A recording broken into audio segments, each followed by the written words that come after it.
how much running were you doing? Were you running every day, every other day? Were you running 30 minutes, 45 minutes, an hour? What did your running look like at that time? Well, in the beginning, obviously it was more, but I wasn't going crazy. I don't think I probably ever ran more than 5 or 6 miles at a time, And I think in the beginning I was running probably a few miles each day. But again, I wanted to still keep healthy, but I didn't want to overdo it. And as you know, running is just as much for your head as it is for your body.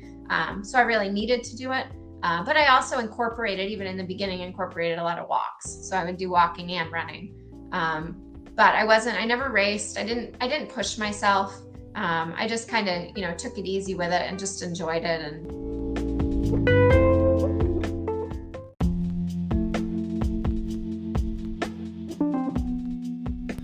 Hey there, podcast listener. If this is your first time here, welcome to the Eat Half, Walk Double podcast, coming to you from the Ascend Endurance Coaching Studios here in lovely Stratford, New Hampshire, US of A. I'm your host, Chris Dunn. If you follow the show, well, thank you, and also welcome back. So this show chronicles my 4 decades in endurance sports as an exercise physiologist, coach, race director, and athlete, told through the stories of the important, influential, and interesting people I've met along the way. While I catch up with friends, colleagues, rivals, clients, and the occasional family member, it's my hope you'll learn a little something about health, fitness, and the secrets to living well along the way. Amanda Richmond is my guest this week. Is it a coincidence or something more that at 40-something years old, she set PRs in nearly every distance she races since the birth of her daughter Riley in July of 2021. That list, by the way, includes running a 2:54 marathon just 9 months after giving birth via C-section. She appropriately credits part of that postpartum running success to her ability to continue to run through most of her pregnancy. She shares her approach to running now as a single mom, as well as how she copes with running-related injuries. Here she is, Amanda Richmond.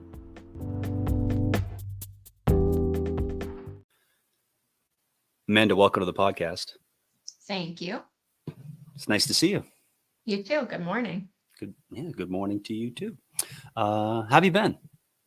Good. I would say that I probably look a little bit more tired this morning than most mornings because we had a rough night, but this is pretty much how I look every day with an 18-month-old. So I want to talk a lot more about that, actually.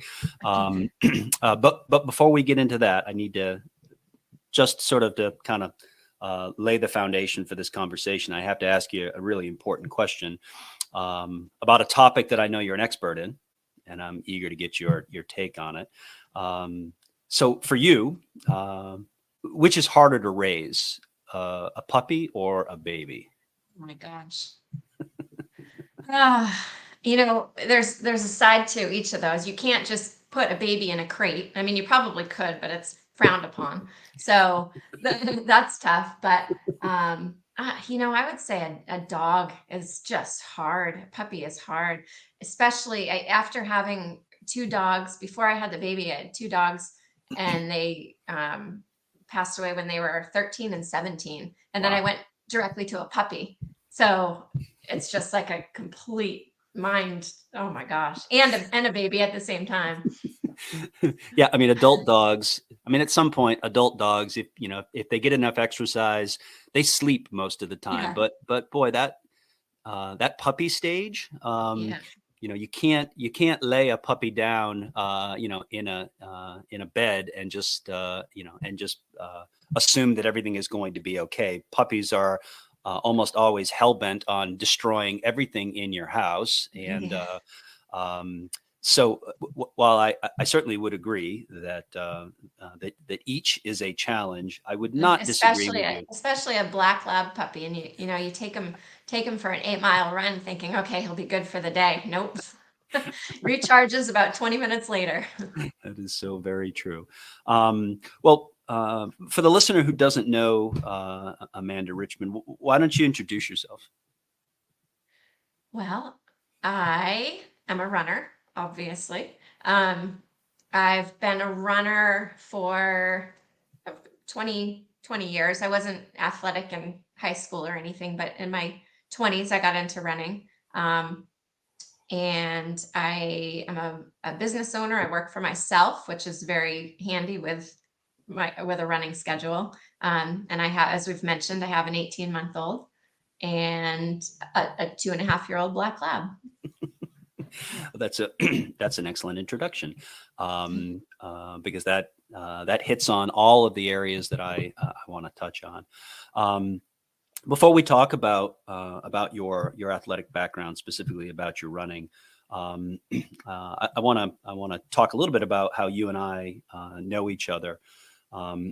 As I looked at our mutual friends on social media, we actually have quite a few friends, mutual friends, on social media. And while I don't specifically remember the details of how you and I came to know each other, I'm almost certain it's because of the Seacoast area running community. What's your recollection of how you and I came to know Yeah, each I other? don't remember either how we really met. But that's pretty much the case with everybody. You look at social media and you say, who's this? How do I know this person? I mean, obviously I know you, but I think a lot of it is just connections through other people. And obviously the running community is a pretty tight-knit community. But I've known you before my even triathlon days. So I think you and I have known each other for quite a while. Yeah, I think that is the unique thing about the running community. I mean, as I look at my friends, my contacts on social media, while a lot of them I have met in person, there's a fair number of folks who I'm not sure that I've actually met in person, but I know because I know other people. And again, I think that's the wonderful thing about these running communities. Well, let's talk about your running. So, you had mentioned that you started running for exercise in your 20s. How did that come about? What was the genesis of I mean, there are much easier ways to get exercise Yeah. other than Well, running. Running is pretty hard. Why running? Why'd you start running? honestly, I don't really know. Like everything in my life, I get an idea and I just go with it. And I usually just go to the extreme with it.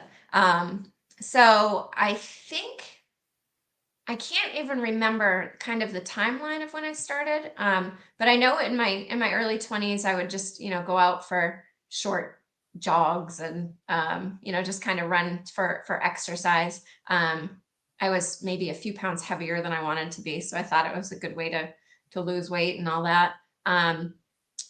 And I think I pretty quickly, maybe within the first few years, got a couple years, just went right to marathons and started running marathons, which is Right. exactly what I did with triathlons, which we'll talk about in a few minutes. But yeah, so I just got into it, and I can remember building up for my first marathon, and really just loving it, loving the longer runs, just loving being out there. And I think that that's one thing that you hear a lot of people say. You'll either hear people say, I absolutely hate running, or I absolutely love running. I don't really think there's an in between with running. Yeah, Um, I think that's true. yeah. So for me, it's just kind of it's just my like my peace, my sanctuary, I guess. So I really loved it. And like I said, I used to work at Ocean Properties in Portsmouth, and I lived in Dover at the time. And I can remember running to work one day. I think it was only like 11 miles. I say only like 11 miles, but it was 11 miles. And I can remember running across the General Sullivan Bridge and being pulled over by a police officer. And he just got out of his car and he just said to me, "What are you doing?" And I was like, "Oh, I'm running to work." And he said, "You can't run across this bridge." So he said, and he goes, "Get in and I'll bring you across the bridge." He goes, "But I'm going to show you a different way." Because I told him where I was coming from, where I was going. He said, "Unfortunately, I have to put you in the back of my car." So he put me in the back of his car, and drove me and showed me Shattuck Way, the way to get around, and dropped me off on the other side. And I waved, thank you. But it was interesting. Um, um, well, you know, I was going to ask you the question, when and why did you shift from running for exercise to running for sport? But maybe that's a difficult question for you to answer. Yeah, I don't think that they really, I think it was just a goal. So I started, I think I know I did some shorter races, 5Ks, 10Ks, but I think that it was just, my personality is just go big or go home. So it Yeah, was like, well, if I'm going to race, I might as well do a marathon. yeah, Um, and at that point, I mean, in your 20s, were you connected to a running community? Did you have no, friends that ran? Did you go on group runs? Did you just run by no, yourself? not at all. It was all by myself. Yeah. Mm, mm. Yeah. Um, so For you, years. yeah, so and then you ran your first marathon in 2004. So again, you started running, and then Yeah. in a fairly short time, it really got serious. Like it accelerated, right? You Yeah. went from dabbling in 5Ks and 10Ks to just sort of making the jump up to marathon distance. So that's 2004. Well, and that's a funny story too. I was training for, I can't remember which marathon I was training for, but it was one at the end of October of that year. And I was doing the training, sticking to a training plan I found online or something. Just doing those continuous long runs, and being a rookie runner, I didn't know how to train. And I can remember going out for like a 15-mile run one week and then a 16-mile run the next week. And, after consistently doing that, all of a sudden it got to be the end of September. And I was like, I don't want to train anymore. I want to run a marathon. So I signed up for the New Hampshire Marathon around Newfound Lake in Bristol, which, holy hills. And I ran it, a month earlier than I was supposed to run a marathon, after only my longest run, I think, was 16 miles. And my mom came to that marathon, and I can remember afterwards looking at her and saying, I feel like I got run over by a truck. I am never doing that again. Which is a fairly common feeling for Yeah. folks after a marathon. It's that immediate feeling that that was awful. I'm never going to do it again. A couple days later, as you're telling the story to friends and relatives, it's like, I can't wait to do it again. Yeah, exactly. Um, Yeah. so you obviously got over that feeling of, I'm never going to do this Oh, again. very quickly. Yeah. Yeah, so then what inspired you to run your another marathon? I mean, what was Well, it? I think it was only like a day or two later. I was like, wow, that was because, I ran um, and I'm not saying it was slow for what I thought. I ran, it was a close to a 4-hour marathon, and I was just like, I know I can do better than that. I know I can train better than that. So I signed, I think, I don't remember if I signed up for another one right away. Um, I know what happened. So that next April, a month before, and I really hadn't even been running. I'd just gone back to running a few miles here and there. And I had gotten married and moved down to North Carolina. My ex was in the military, and somebody from up here, Lisa Grella, who works at Ocean Properties, had gotten in touch with me. And I think it was like March, and said, hey, I have an extra bib through the Mass Eye and Ear Foundation for Boston. You want to run it? And I was like, sure. So with a month to go, I started doing some runs. And you can imagine how well that went. I think it was, an even slower marathon. And I came out with my ex-husband threw me on his back and had to carry me to go to a taxi to get to the airport because my knee, and it was just a disaster. But these are all the things that you learn in the early days of running.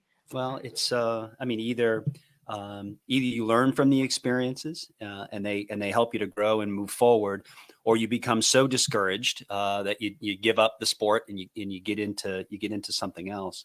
Um, in the in and around 2010, you decided to take a stab at triathlon.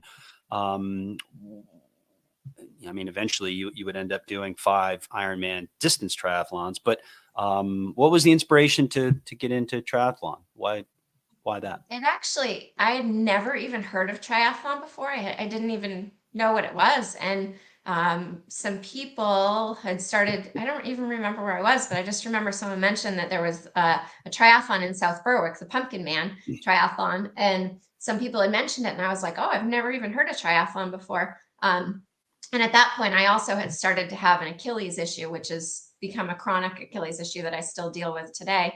But someone suggested to me, oh, maybe you should, cross train a bit and do some biking and swimming, and maybe it could take a little pressure off your Achilles. And I was like, oh, that's a great idea. So I had an old bike. It was a really old bike. And I started riding that, and I had never swam before. So I was, in my late 20s taking swim lessons, which I never got good at. And so I started doing a couple short triathlons, and I think I did my first sprint distance and said, you know what, I'm going to do an Ironman.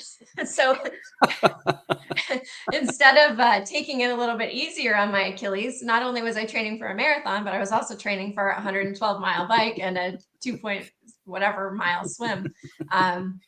So I jumped right into that too. And within my first year had done, I think Ironman Lake Placid was the first one that oh no, I'm sorry. Ironman Coeur d'Alene was the first one that I did. Is that Idaho or Wyoming? Yeah, Coeur d'Alene, Idaho. Yeah, Idaho. Yeah. I'm seeing a theme emerge here, right? Right. Hey, that looks fun. I think I'll do that. What's the most epic thing that I can do in that sport? Okay, let me do that. So I'm curious about it's not terribly difficult to physically prepare yourself for a sprint distance triathlon or even an Olympic distance triathlon. But boy, when you begin to get into the half Ironman distance and full Ironman distance triathlon, it can get not only somewhat complicated in terms of putting together a complete training plan, but it's also a really, really big time commitment. Back then, Huge. What sort of resources were you drawing upon in order to sort of craft together an Ironman distance training plan? Again, so I actually used a coach, and I can't remember exactly how I found him. Here, my alarm's going off. The dog's going to start barking over here. Buddy, stop. I used a coach that I think I had just met, as we mentioned, through social media. You just, become friends with all these people. And I used a coach that I was recommended, and he was out in Oregon, out in Clackamas, Oregon, near Portland. So I just did, it was an online training plan, which most everything is these days. So he trained me for that first Ironman. And actually, I ended up going to a training camp out in Tucson, which was great. And that started a few years of me going out and traveling out to Tucson in the winters, which was another amazing thing. Yeah, yeah, but so he prepared me for that first Ironman, and like you said, it's just a huge time commitment. And at that point I was single and no kids and all that, so all I was doing was swimming, biking, and running. But during the winter here, you spend 6 hours on a weekend on a trainer in the basement, and then the next day get back on it for 5, and it's just insane. So I, like you said, I did 5 of them. So for 3 or 4 years, that's all I was doing was swim, bike, run, 29, 30 hours a week. And it's just, that's all you do. Yeah. So you get burnt out on that. Well, I certainly think that it is possible for that to happen. If you're not providing yourself with a sufficient amount of non-training time, for sure. Absolutely. It's not unusual for Ironman distance triathletes to put in, 16, 18, 20-hour activity weeks, during the peak part of their training camp. So you had some interesting experiences in Ironman distance triathlon. By your own admission, you were a fairly novice swimmer, but you had developed into a pretty decent runner. I think you'd sort of would tell the story of, being almost dead last, getting out of the water, right? Getting on the bike and sort of slowly working your way up through the Yeah. field, passing all of the swimmers that you clearly were fitter than, and then you'd get on the run and pick up even more places. I mean, do you have a race experience where that sort of played out? Yeah. Oh, yeah. It was Ironman Lake Placid. I don't remember which year because I did it a couple times. I think it might have been 2012. But I got out of the water, and I'm a horrible swimmer. I got out of the water and I think like 2000 something place. And then I ended up finishing in 200 something place. So, I mean, I passed over 2000 people between the bike and the run, mostly probably on the run. But honestly, I'd rather be a good runner than a good swimmer, because it works out that way in a long distance race like that. Um, Um, Yeah. Well, there's yeah, also something uplifting about passing people as the race progresses, right? It always feels right. better to be passing people than to be getting passed later in the Yeah, race. There's some sort of emotional boost to that.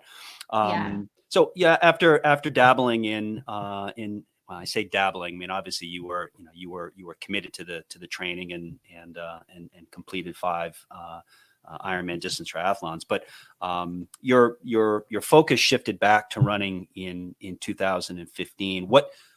What made you realize in 2015 that running was still a passion for you? I mean, the whole time I was doing Ironmans, it was always running that I loved. And then I just kind of got to the point after I did the last one that I was like, you know what, I really am not enjoying myself. I'm making myself go to like forcing myself to go to the pool. And I was getting swim lessons, and whether I swam once a week or every day, I wasn't getting any better. And it frustrated me. And I'm the kind of person that likes to see progress and likes to be good at things. So I was just getting frustrated and hating it. And I just wasn't enjoying it at all, the way that I used to love running. So I decided to get back to running. And then actually so in 2015, I started just running again. And I flew down to North Carolina for a trail race. And I started having this really, I remember before it, I started having some vertigo issues.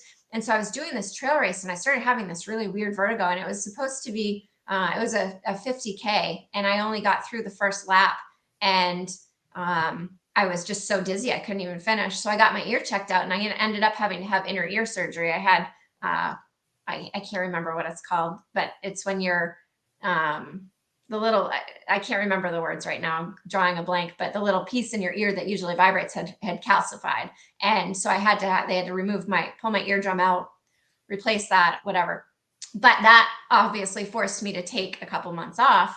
And when I came back from that, all of a sudden I was faster. Now, imagine the concept of actually taking some time off when you're going from completely burnt out and just pushing yourself through to feeling regenerated and rested. And so all of a sudden I came back and I was faster. And that year, and then I was like, well, I'm going to just train for another marathon. And, the speeds that I'm seeing myself run were just like, this is crazy. And I think up to that point, I'd done a bunch of marathons. I think to that point, my fastest was only maybe like 320 something, 328. And then all of a sudden I was training for the Hartford Marathon, and I ended up running a 304 that year.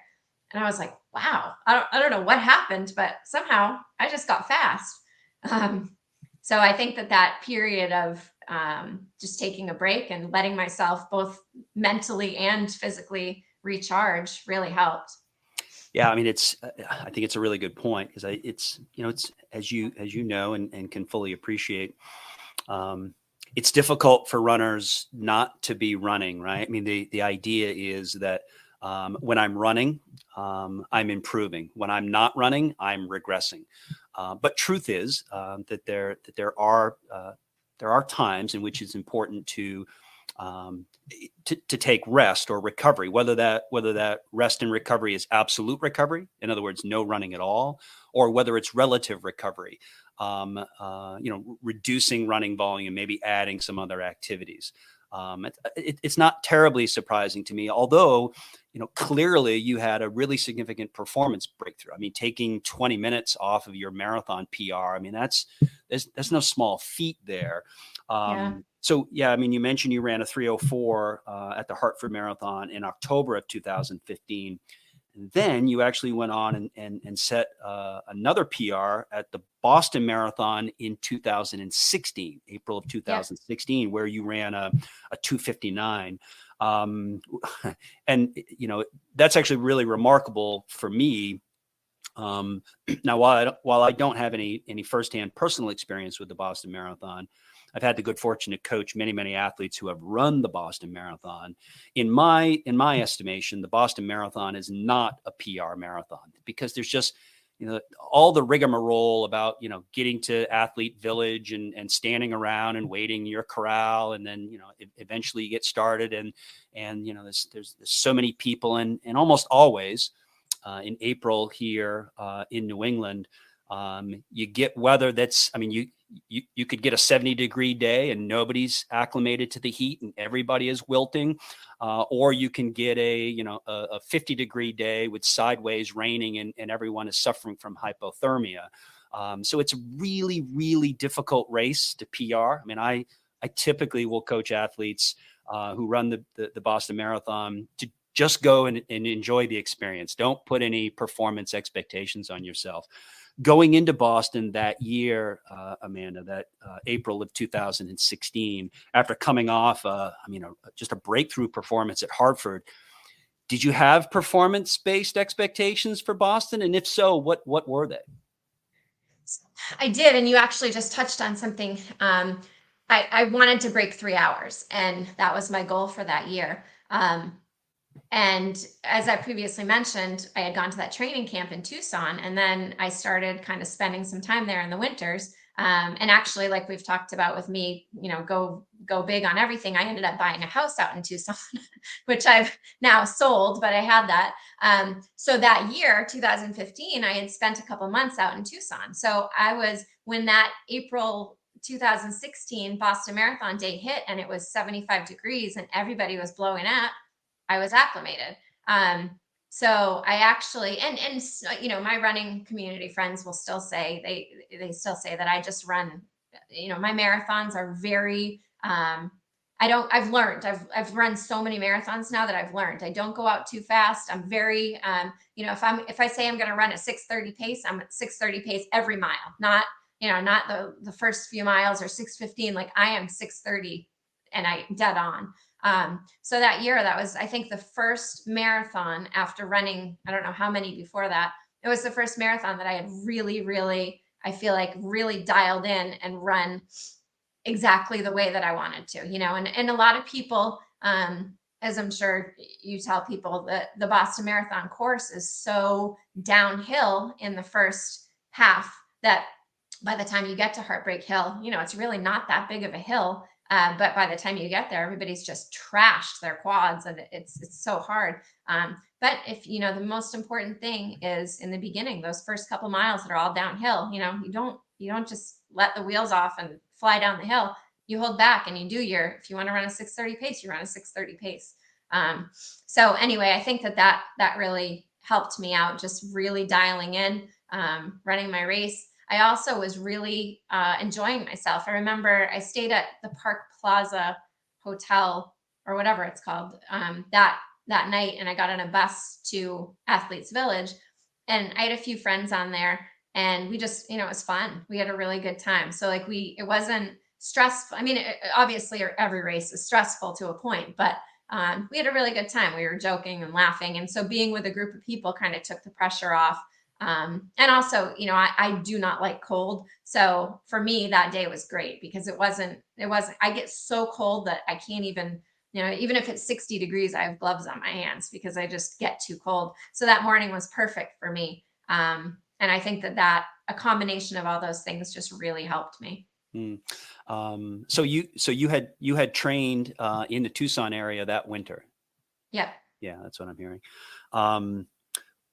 And generally speaking, what are Tucson winters like from an a weather I mean, standpoint? I can't remember exactly. It's been a few years, but like temperatures, but it was not. I mean, I remember riding my bike out to on some of the passes, and there was snow, but that's just because they're up so high. There was snow on Mount Lemon, but actually, when you're actually just down in the area, I mean, 60, 70-degree Yeah, days. yeah, So it was, definitely. You get used to running in the heat. I mean, probably even warmer than that, maybe 80s. Um, by February or March. And I think I was out there. I know I was out there for January and most of February that year. mm, And yeah. doing all my speed sessions out there and everything. So it all really helped. Well, I think, I mean, it sounds like that was one of those circumstances in which, obviously you had put the training in, you were clearly acclimated to those environmental conditions, 70-degree days in Boston. Um, but you also really kind of you also kind of got lucky a little bit in that it wasn't 50 degrees and raining sideways. Not Yeah. not not that not that it not that you might not have performed the same way, but don't you think when it comes to marathon racing that that setting PRs, that obviously you got to put the work in, but don't you feel like the stars have to kind of align There's a for you a little lot bit? outside of your control. Yeah. Mm, yeah, But you can only control what's in your realm to control. You kind of have to just let everything else go and pray for good weather and and just hope that everything aligns. I mean, you never know. Like you can go out for a run on a training day and just feel terrible. So who's to say that on that day of the marathon you're not going to feel terrible? That it's just it is. It's I mean, it's a lot of training and a lot of being prepared, but there's also a little bit of luck involved for all yeah. the Yeah, yeah, circumstances. for sure. And that's not to discount the preparation, but I do think it's always multifactorial. So breaking 3 hours there at the Boston Marathon, walking away from that performance, were you satisfied at that point? Did you feel like Oh you had yeah, finally yeah, I was. arrived I as a? can, yeah. I remember taking that last left and looking down at my watch and being like, I can break 3 hours and just hauling, to the finish. And also, compared to like the first marathons that I used to run where I just wasn't prepared. I mean, this marathon, I felt great. Like afterwards, I could have kept going. Um, because the more you prepare, obviously, the better you feel, and you get the longer runs in, the better you feel. Um, so I mean, I felt so good, and yeah, I was obviously tears at the finish line and all that, and I was very satisfied with that. But of course, it gave me a taste of that sub 3 hours, so it made me want more. Mm, um, Yeah, so let's talk about the period from 2016 to 2022 from a running and racing standpoint. My question is, it's not unusual. In fact, it's probably fairly common that once you demonstrate some success or any success at the marathon distance, there's always that urge to wonder, what might it be like beyond the marathon distance. I mean, you mentioned that you had that you had entered and were racing an ultra in North Carolina before you had the vertigo issues. But after that demonstrated success at Boston, during 2016 to 2022, did you begin to set your sights on distances beyond the marathon?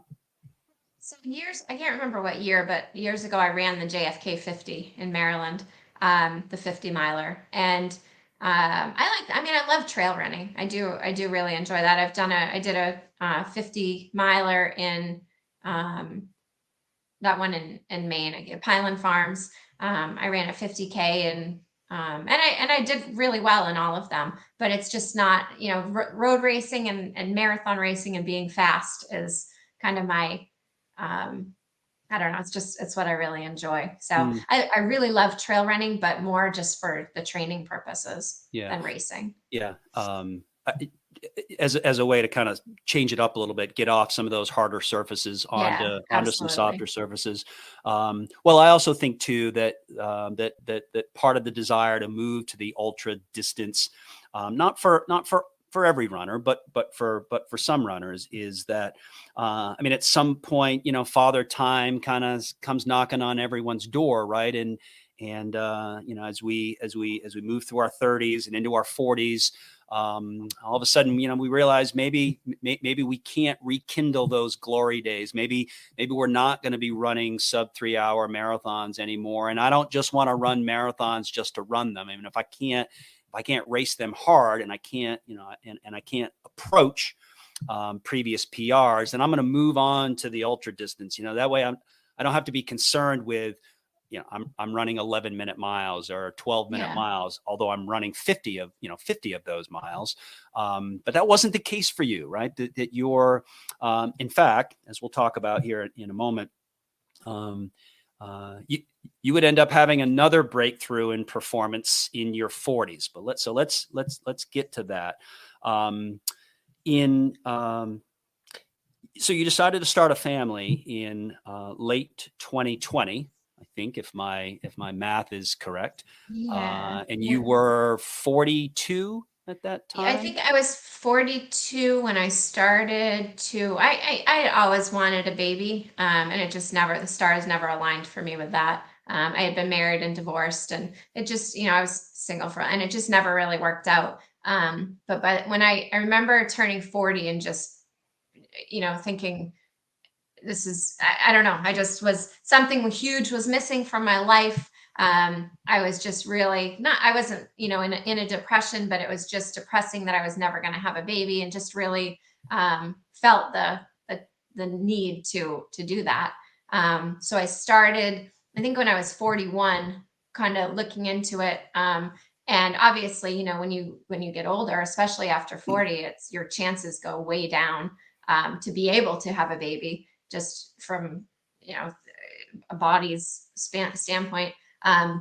So I actually started looking into IVF and met with fertility doctors and all that. And, their biggest concern was the doctor that I met with, who was absolutely wonderful. And he's the best in the industry, Joseph Hill. His biggest concern was, he's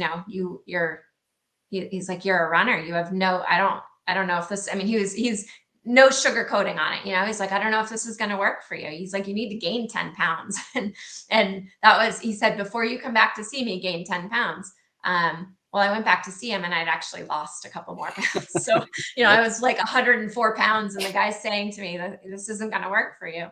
But I ended up obviously going through the process, which was tough. I think once you hit 35, doctors start looking at you as that, you hear a lot of the advanced maternal age and all those things thrown around. But then when they look at somebody who is a runner and in shape and all this, you would think they would say, look at you and say, oh, this is a really healthy person, it's going to go really well for her. But they don't. It's kind of opposite. They look at you like, it's not going to work. And it just, so that made it a little bit discouraging too. But in a sense, did that also create more resolve for you? Like, they're not quite sure about this, so I'm going to show them that this is possible. I just knew that that's what I wanted to do. And I was like, what, if I don't try this, I'm going to regret it for the rest of my life. So, it's a long and arduous process. And, my goal was just to do it and give it my best, try to be as healthy as I could, and do everything right and go through the process. And it ended up, they suggested to me not running and not doing this and not doing that. But I don't know. I kind of just felt like, no, I'm going to keep my body healthy. So I actually, once I was able to get pregnant, I actually ran up until I think like 32 weeks. I mean, obviously not, Boston Marathon, but I was still running. I didn't do any racing because I was just trying, I was trying to be very cautious. I still needed to run, but I was also trying to be very cautious. And I ended up at 32 weeks out on a trail on my property, actually, and tripped and fell. And so because of my advanced maternal age, I ended up, in the hospitals for, I think, like 5 hours of monitoring and all this, and everything was fine. But after that, I think it was after like 32 weeks that I just went to walking, but I was out there every day. I was probably walking 40 miles a week. So I made sure to stay active and stay healthy all through the pregnancy, which I think really, really helped me out. And also helped me be able to return to running faster as Yeah. well. Um, so as an exercise physiologist, this is exercise during pregnancy is one of my is one of the areas that clinical exercise physiologists in particular deal with. So the American College of Obstetricians and Gynecologists consider exercise during pregnancy to be safe, right? In women who are otherwise healthy. Of course, there are risks and potential complications, as you pointed out, for women in their 40s, including things like preeclampsia, placenta previa, and or pregnancy-induced high blood pressure. Did you experience any of those issues during your pregnancy?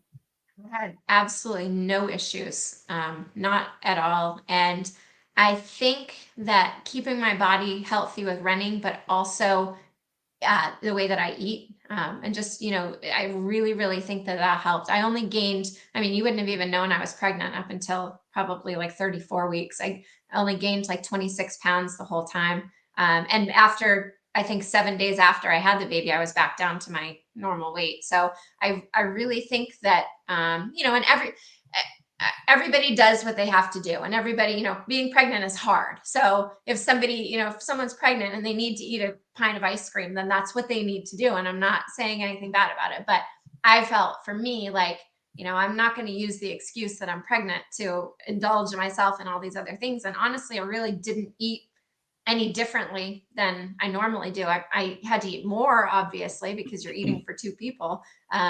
But I didn't use it as an excuse to go crazy. So I really made sure to keep I'd obviously gone through a lot to get pregnant. I wanted to make sure I did everything right. And so I did. Yeah. At any point, did your doctors ever give you feedback regarding the amount of weight that you weren't gaining? Did they ever encourage you to start gaining a little bit more, or were they happy with your progression in terms of your weight? Everything was fine. The baby was very healthy, and everything was fine. So there was no, I think, based upon my small frame and my, my initial weight and everything, and they knew that, I aligned myself with doctors that kind of had that. Some doctors are just all like completely against, you can't run when you're pregnant, but these people understood a runner and what you need to do. And so I think that just because I was healthy, the baby was healthy, I think they were okay with it. Yeah. And tell us about how much running were you doing? Were you running every day, every other day? Were you running 30 minutes, Um, 45 minutes, an hour? What did your running look like at that time? Well, in the beginning, obviously it was more, but I wasn't going crazy. I don't think I probably ever ran more than 5 or 6 miles at a time, and I think in the beginning I was running probably a few miles each day. But again, I wanted to still keep healthy, but I didn't want to overdo it. And as you know, running is just as much for your head as it is for your body. So I really needed to do it. But I also even in the beginning, incorporated a lot of walks. So I would do walking and running. But I never raced. I didn't push myself. I just kind of, took it easy with it and just enjoyed it and did what I could. Did you, were there any specific challenges regarding pregnancy and running, the combination of those two? Um, I think the biggest challenge was just not being able to do what I wanted, I was so used to being able to go out and run and race and all that. And, being faster and everything I really wanted to, but I just knew that it probably wasn't the right thing for me to do. So I think that was my head was just the biggest challenge. Hmm. Interestingly enough, doing a little research for this show, I didn't realize, but found out that, excuse me, that some GPS-enabled devices like Garmin actually has a pregnancy tracker. There's a there's an app built into the GPS-enabled device that allows a woman to keep track of any number of dozen or more data points throughout their pregnancy. Do you train with a GPS enabled device like a Garmin or a Sunto or a Coros? And if Yeah, I use so, a Garmin, but I yeah, never knew that. I never yeah, used anything like that. yeah. And of course, nowadays there's an app for everything, Yeah. and there are pregnancy tracker apps, for mobile devices. Did you use anything? Did you use an app to track the progress of your pregnancy? I used an app. I can't remember what it was called, but just to, it's just that app that shows you, how big the baby, all that kind of stuff. Like, your baby's the size of an Elmo or whatever each day, Right.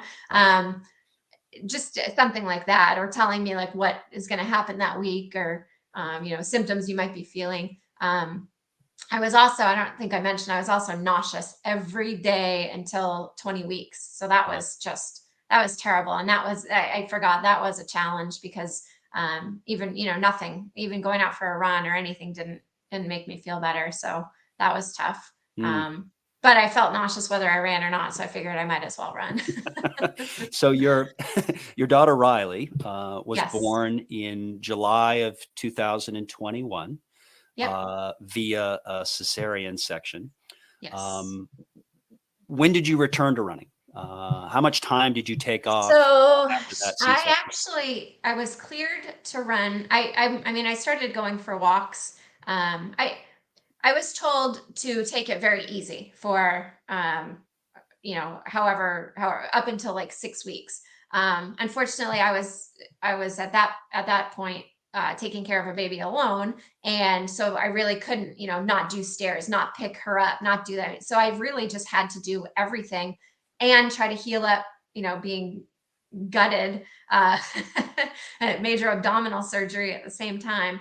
So, but now I think, or in the end, I think that, that actually helped me heal faster. Just being, not overdoing it, but, being active and not just sitting around. I think moving around really helped me. I can remember being in the hospital after, uh, only on the second day, and just wanting to go walk around the hall just to get out of the bed. So, and they couldn't believe how fast I was recovering from the C-section, and I attribute that to, staying healthy during my pregnancy.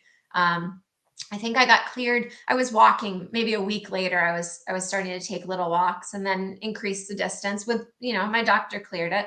And then 6 weeks I was cleared to start running easy, not go out and do a 20-mile run, but just gently get into it.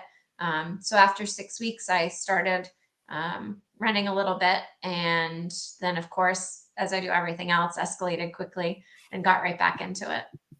Why was it? Uh, why was it important to you to get back to running?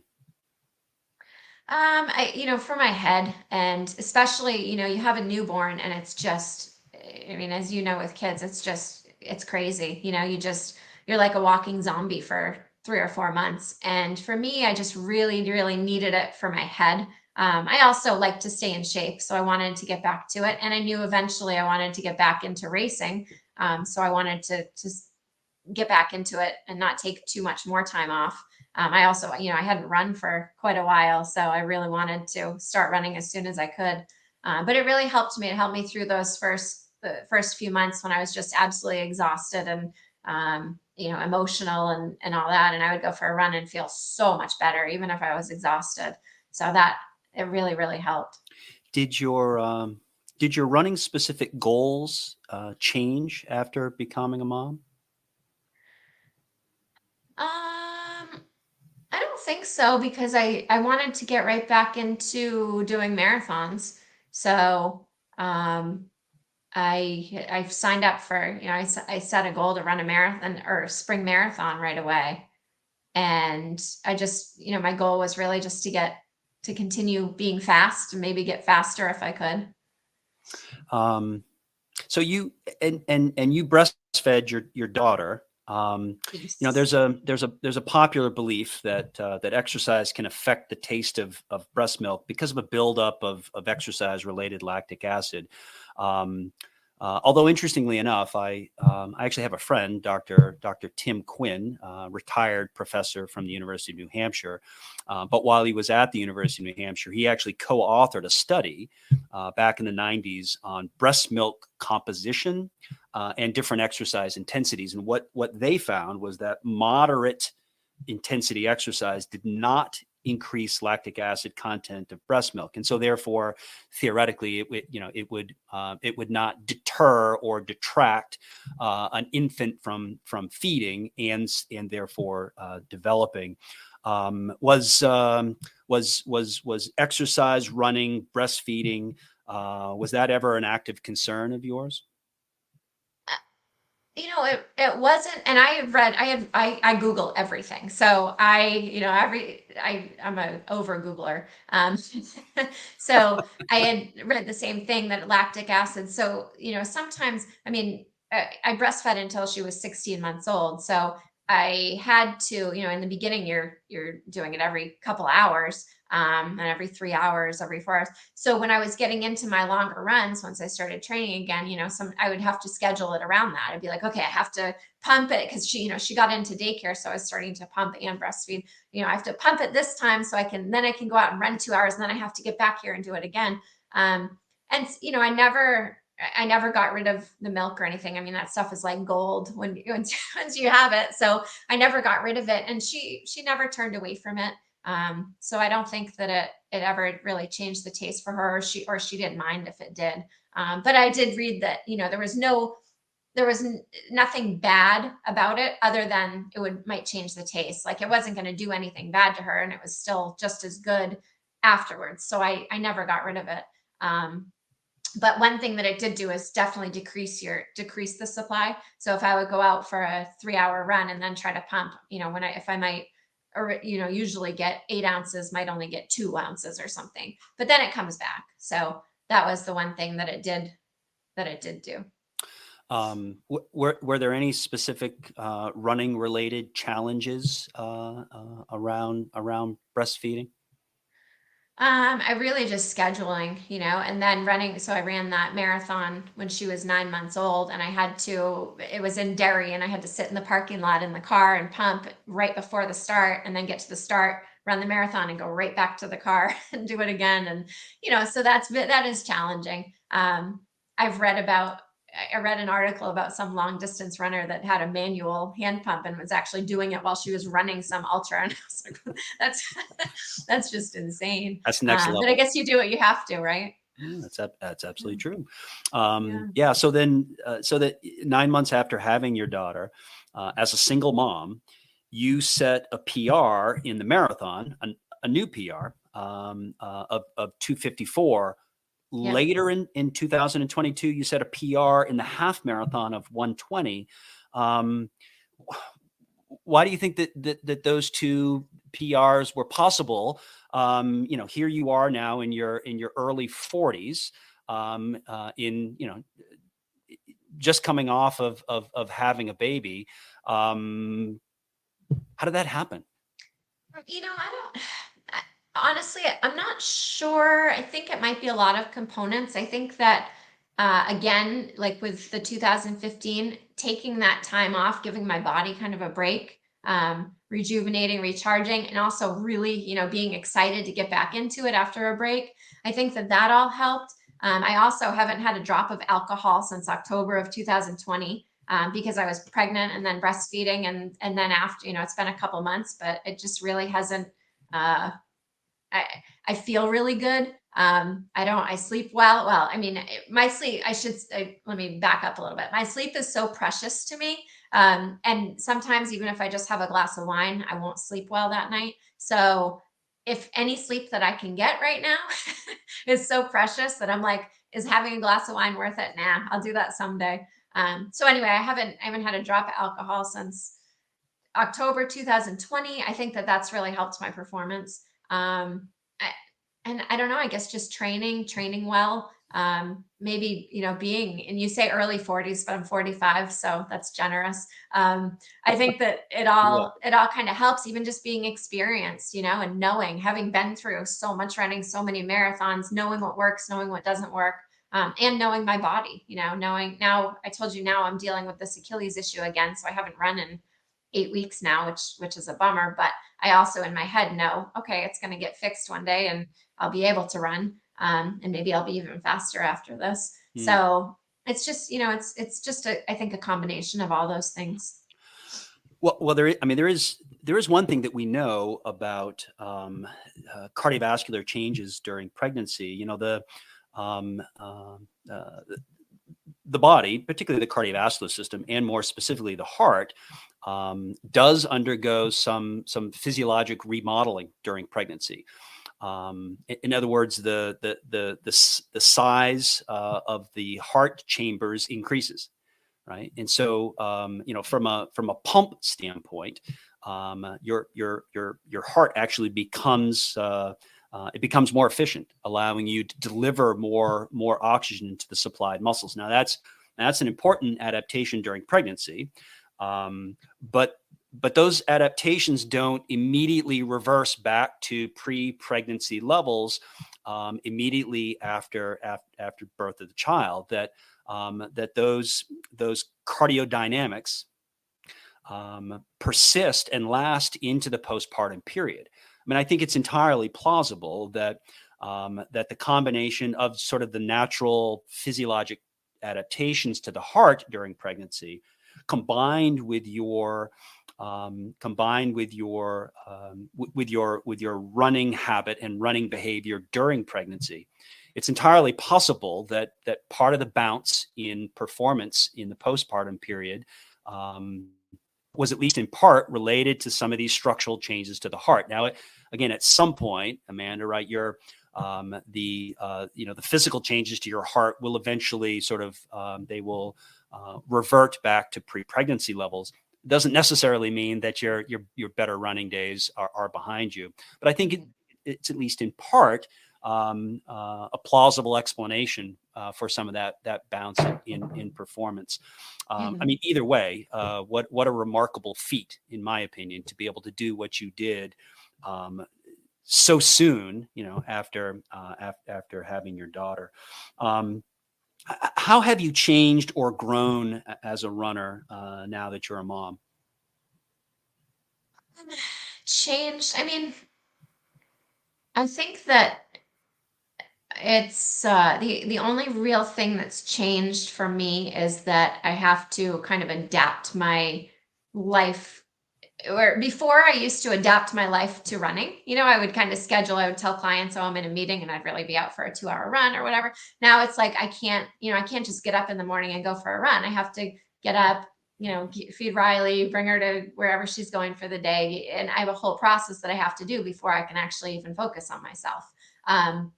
So, that's changed. Weekends, where I don't have any childcare, I can't go join the group runs or anything like that. I have to do my long runs during the week when she's in childcare.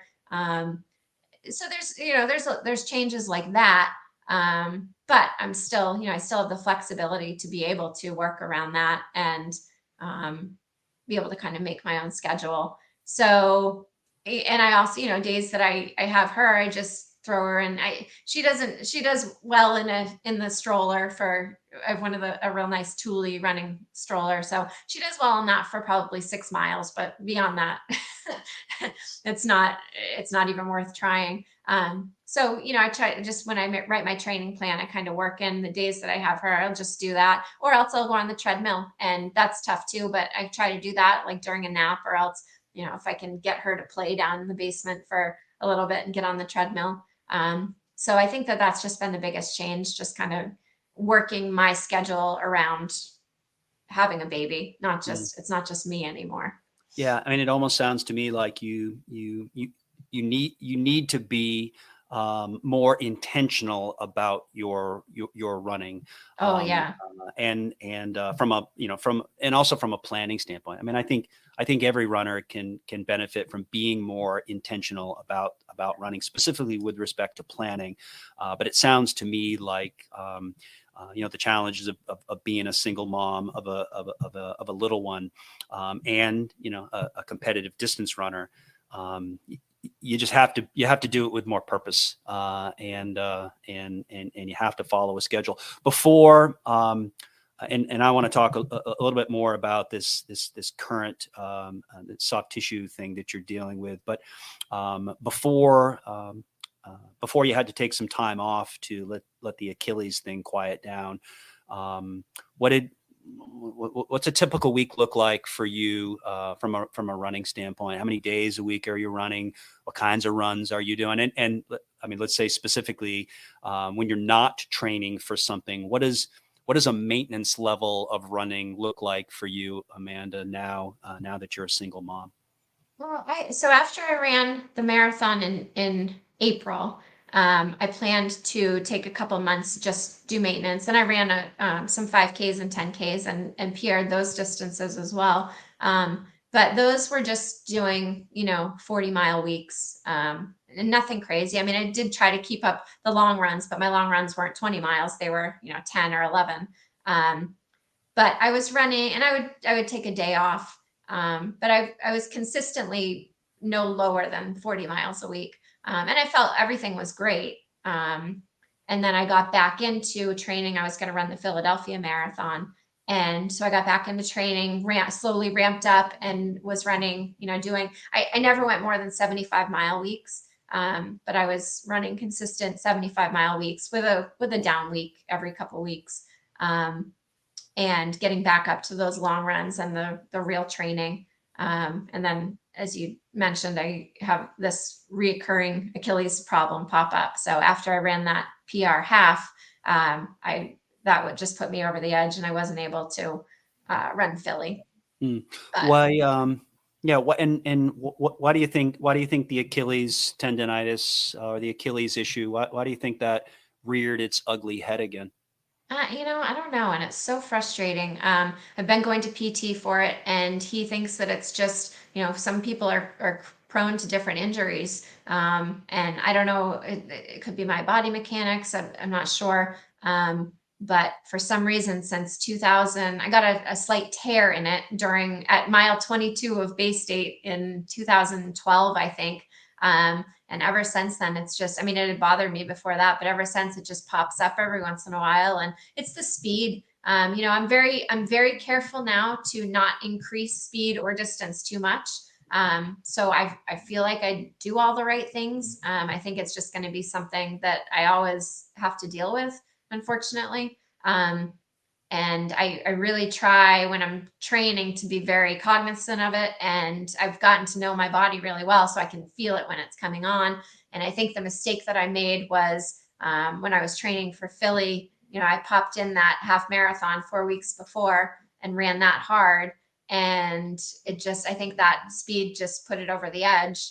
And then I just continued, I took a few days off, but I really tried to continue and keep it up so that I wasn't doing 75-mile weeks or speed. But I was still trying to run so that I could possibly still run Philly. And it didn't happen. And I think that probably made it worse. So, like I said, now it's been 8 weeks, and I think this is probably the longest that it's put me out of commission. So I don't know if it's because it's been such a long injury, and now it's harder to heal or something, but.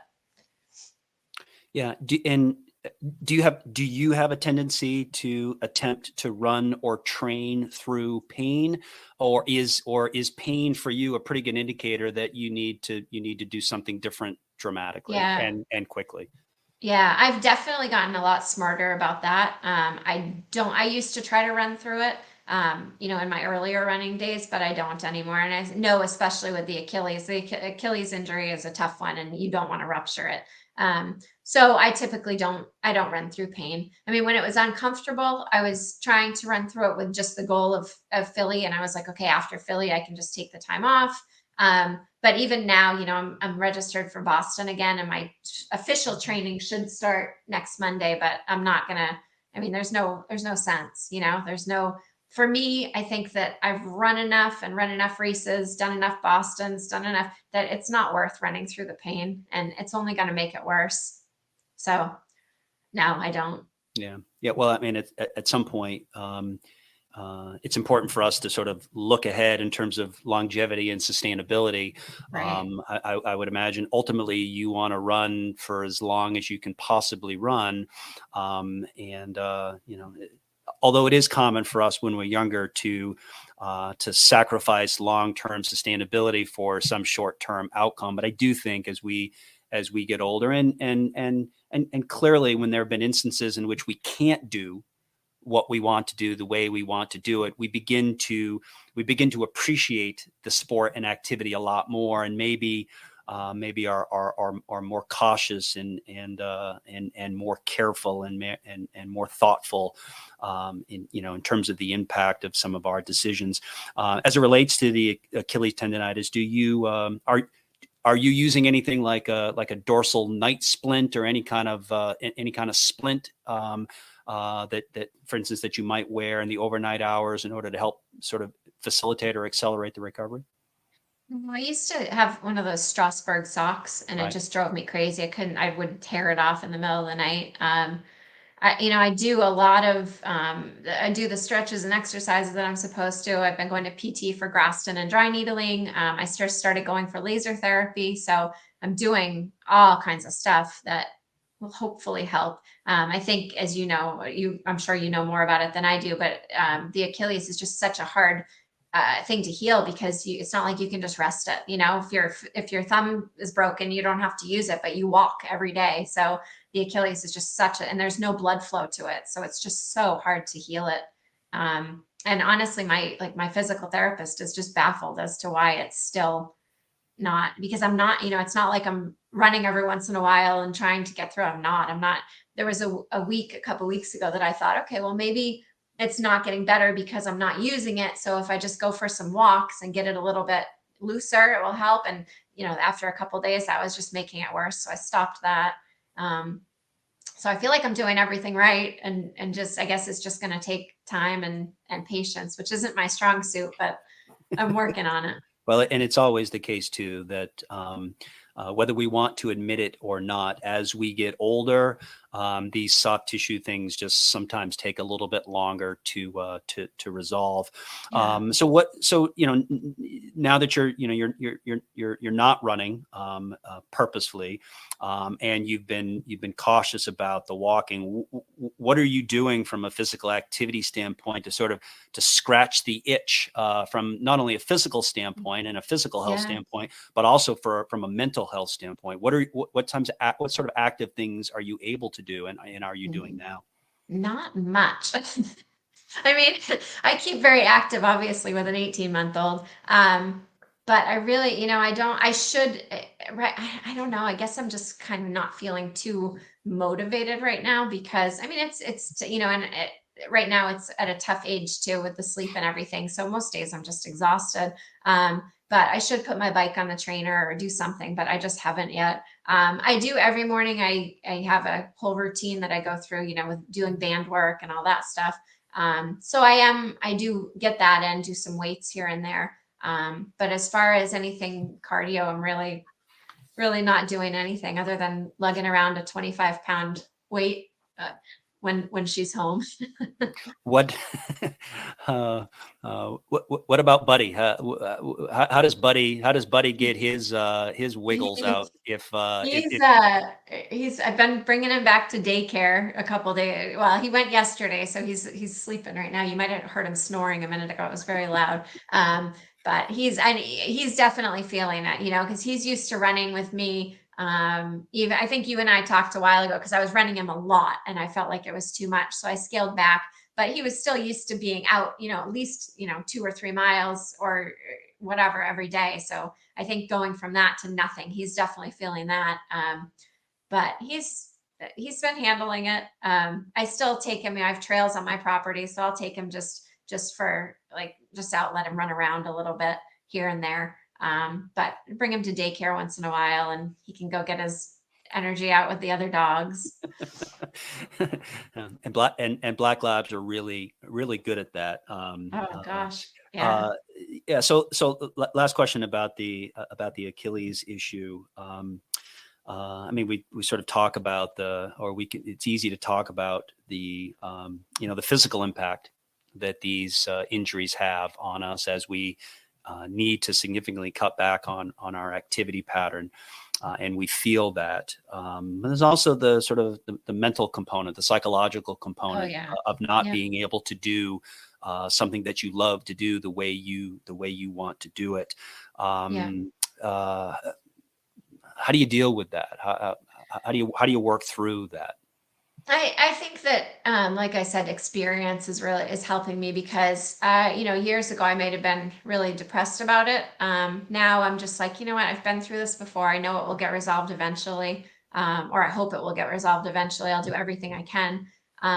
So I've actually been okay. I think that for us as runners, another hard thing is just body composition. You get used to being thin and fit and all that. And, that's always something. I mean, when I was younger, I wasn't real thin. And, I wasn't considered overweight, but I definitely wasn't like I am now. And so it's always been something that's in my head. But I think now, I try to eat healthy and, don't drink alcohol and all that stuff. So I haven't gained any weight since I've stopped running. So I think that's helped me too, because that would definitely, if I was gaining weight, it would be really hard for me. So I don't know if my running is just carrying me over, and because I still eat the same like I was running, but I guess just eating healthy helps. So I think that helps for a mental aspect of it. I also keep really busy, so I don't really have the downtime too. I mean, right now I'm thinking, how do I even fit in this running? That's very true. Yeah. It's very true. While clearly your day-to-day schedule is super busy, and you've always got something going on. I'm sure in the quiet moments, it's easy to kind of look forward and sort of begin to wonder. What might my running look like, a year from now, 5 years from now, 10 years from now? Do you ever allow yourself to sort of, as you're dealing with this Achilles issue, do you ever allow yourself to sort of think ahead and wonder, am I going to be able to work through this? And if not, like what, how am I going to scratch the itch from a physical activity or a racing standpoint? Yeah. Well, so a couple of things on that. I try to keep my focus kind of or not try, but my focus has been kept kind of short because, like I said, I'm registered for Boston. So in my head, up till this point, I've just been like, okay, I just want to be able to start my training plan by the 23rd. And then as I get closer to that, I start thinking, there's no way I'm going to be able to jump into, doing 70 miles next week when I haven't run for 8 weeks. So then I start thinking, okay, well, maybe if I can run by February something, I can just even ramp up and maybe run a decent marathon in Boston. So I think that just by keeping it short focus, that helps me. Now I'm to the point where I'm like, you know what, I might not be able to run it. Because I think, as you mentioned earlier in the show, you get to a point where it's like, you're not running a marathon it's like, I've been there, done that. I've run so many marathons. I don't want to just go run Boston for like a mediocre performance. Like, I want to run it and PR or not even PR, but I want to feel good about it. So for me, there's no point in running it if I'm not going to do well. So then I start thinking, okay, well, if this doesn't, if I can't run for a while, maybe I can at least walk, because I know that, just being outside, getting fresh air, moving, walking definitely helps. I always used to, I hiked all the 4,000 footers in New Hampshire years ago. So I love hiking. And, if I can just do that kind of stuff that isn't so much impact on my Achilles, then I'd probably be okay with that. I don't know. I haven't past that. I haven't really thought about it that much. Yeah. And would you be satisfied if it turned out that you were able to return back to running, but rather than running, 6 days a week, maybe 3 days a week, was your limit before the Achilles thing became an issue again? These are all hypotheticals, but would you be okay mentally with being able to return to running, but in a but in a little bit more limited or scaled back Yeah. fashion. I mean, I guess I look at it like it is what it is. If you're doing everything that you can and it's just not possible, then there's, I'm not going to, you can't really be upset about it because there's no point in, I mean, if it's something that I can't control, there's no point in living my life upset about it, right? I mean, it just doesn't even make sense. So I'll take what I can get. If I have to scale it back and only run a little bit, then at least I can run a little bit. I'd rather do that, and even back to trail running, I'd rather, if I can only run slow, I'd rather run on trails and just be out there running, than not running at all. So I guess, I'll take what I can get and be okay with it. And again, I think that mindset comes from being older and experience also, because I probably wouldn't feel that way if I was in my 20s.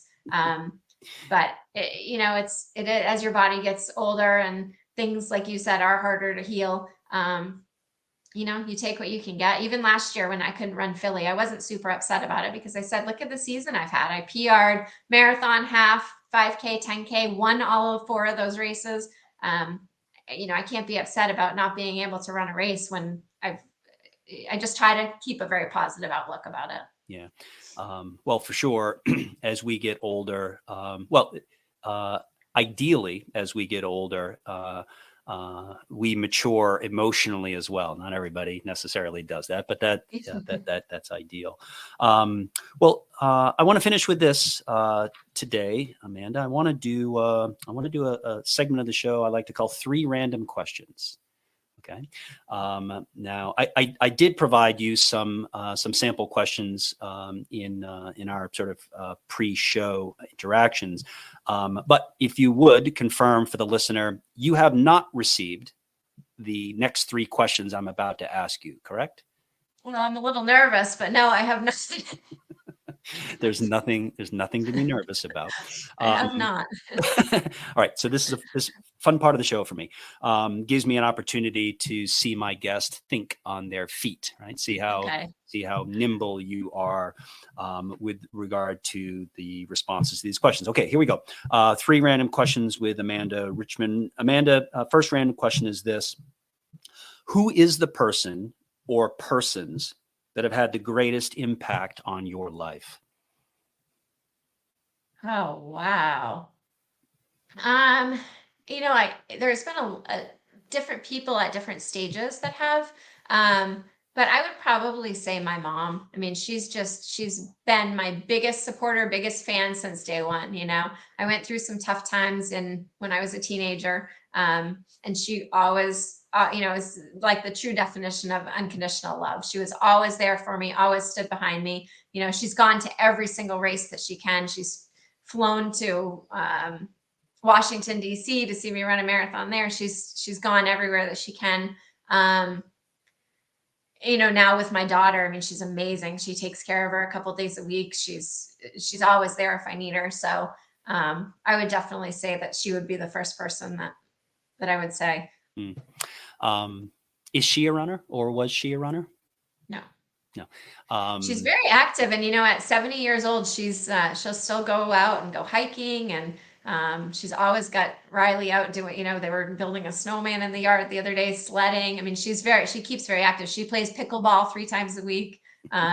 So she's active. But no, not a runner. She's a walker. And I actually one year got her to walk the Seacoast Half Marathon when I was running it, and she absolutely hated it. She hated training for it. She hated walking that far, but she did it. Oh, that was probably the last brilliant idea that she allowed you to talk her into. Yeah, right. All right. Second random question. Do you have any irrational fears or superstitions? Oh my God, that could be a whole show, Chris. Little did I know. Yeah. It's funny. I have a friend who always talk about negative intrusive thoughts. Like, when you're doing if you're driving your car, and I don't really do this, but this is an example, if you're driving your car and all of a sudden you're like, oh my God, what would happen if I just drove off that cliff? I mean, just those kind of thoughts. So especially now that I've got Riley, my we were gonna, I had rented a place in North, because I work from home. I had rented a place for my mom and Riley and I to go to in North Carolina for the month of February in Atlantic Beach, North Carolina, and not really thinking about researching the area or anything. Paid for it. It was all set to go. Well, in December, I started thinking, I wonder what the area is like. Well, I started researching it, and the crime rate in Atlantic Beach is 244% higher than the national average. You have a 1 in 13 chance of being a victim of a violent crime, 1 in 6 chance of being a victim of a property crime.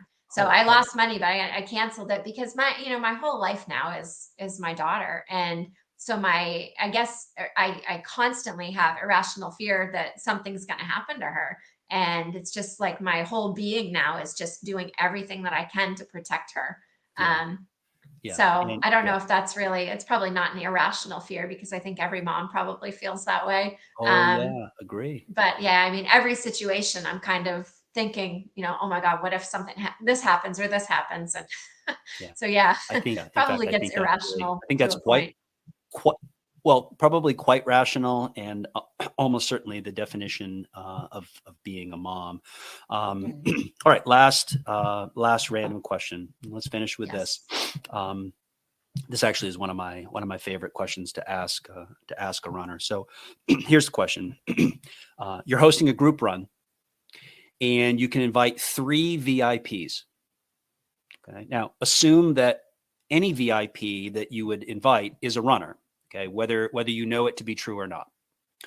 Now, these guests may be known to you, or they could be people that you know of but have never met. They can be real, or they can be fictional, like a cartoon character or a movie character. Now, they can be from the present or at any time in the past or future. They can even be you from the past or you from the future, joining this group run. So besides me, who I'm just going to assume I have a standing invitation to any group run, beside me, who are your 3 special guests? Oh, wow. Huh. That is. So actually, here's one, and there's a reason. Will Ferrell, because the first year I ran Boston, he ran the Boston Marathon, and I cannot picture him as a runner, can't even imagine him being a runner. But I think all I could think after I found out he ran it that year was he would have been hilarious to run with the whole time, Agree. So it's one of my spots. I think I would, Steve Prefontaine. I mean, who wouldn't want to run with him, right? He definitely has a spot. And gosh, I don't know. I mean, maybe myself in the past or the present. I wouldn't have thought of that until you said it. But if it was in the future, I could see what I was going to be like as a runner, and hopefully it wouldn't be like me looking at myself sitting on a couch. And if it was in the past, I could show myself how far I had come. It's I feel like it's an interesting question to ponder, particularly the idea of having your either past self or future self, right, join in the group run. Well, if I had more time to think about it, my answer might be different, but just on the spot, there's 3 for you. I love it. Well, interestingly enough, I recently had another guest on the show who's actually someone I won't mention the name because you'll see it. In fact, his episode will be released maybe the week before your episode. I asked him the exact same question. And one of his VIPs was also Steve Prefontaine. So that's interesting. Really? The 2 of you are friends, and you are inviting the one of the same 3 VIPs. Right. I said, who wouldn't want him, right? Well, I mean, as a runner, there probably can't be any more iconic choice than Pre. Amanda, thank you so much for sharing your story. Yeah, thank you, Chris. This was great.